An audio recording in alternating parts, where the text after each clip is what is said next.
आप सभी श्रोताबिंद को दीपावली और श्री महालक्ष्मी पूजा की हार्दिक बधाई। मैं आप लोगों को इस वीडियो में श्री महालक्ष्मी पूजा कथा सुनाने वाला हूँ।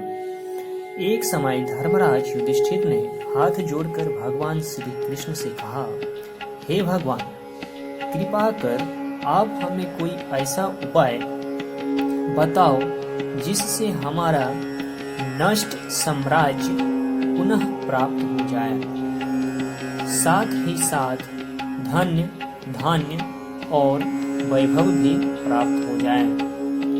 भगवान श्री कृष्ण जी बोले, हे राजन, एक कथा सुनिए। मणिपुर नामक नगर में एक राजा था जिसकी धर्म पत्नी पतिव्रता एवं धर्मपरायण थी। एक दिन उसकी पत्नी अपनी छत पर स्नान करने के लिए अपने गले के सुंदर बेशकीमती नौलखा हार को उतार कर वहां स्नान करने लगे। इस समय आकाश में मंडराती हुई चील की दृष्टि उस हार पर पड़ी और उसे लेकर उड़ गई। किसी स्थान पर एक गरीब बुढ़िया की झोपड़ी पर मरा हुआ एक सर्प पड़ा था।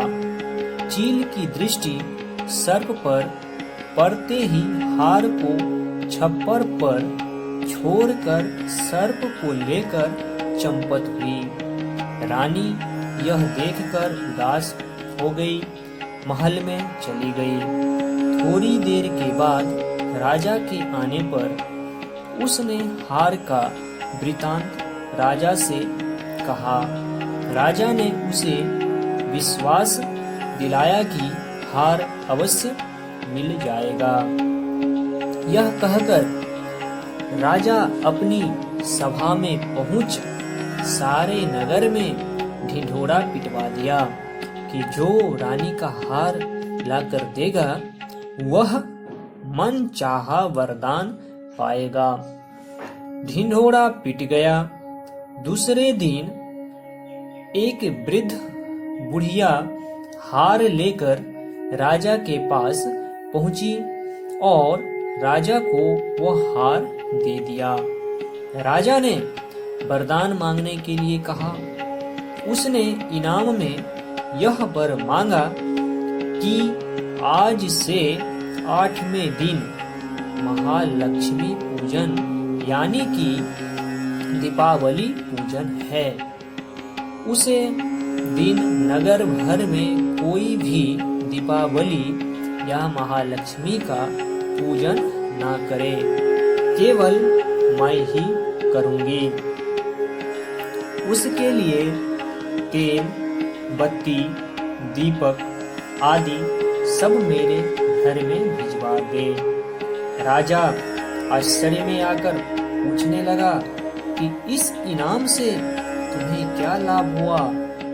वृद्धा बोली, राजन, इस दिन लक्ष्मी पूजन करने से महालक्ष्मी प्रसन्न होती है, सदा उसके घर में स्थिर रहती है। राजा बोला, मुझे भी लक्ष्मी पूजन करना है।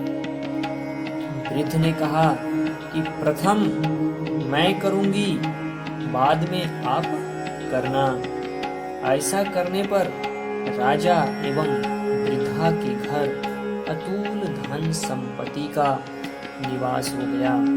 इसलिए श्री महालक्ष्मी की प्रसन्नता के लिए बड़े बड़े राजमहलों से लेकर रंग की झोपड़ी तक में सर्वत्र श्री महालक्ष्मी का पूजन होता है।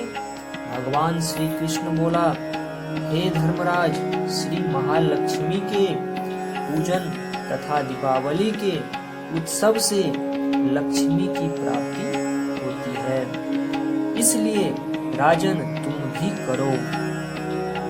तुम्हारा खोया हुआ राज्य तुम्हें फिर प्राप्त हो जाएगा।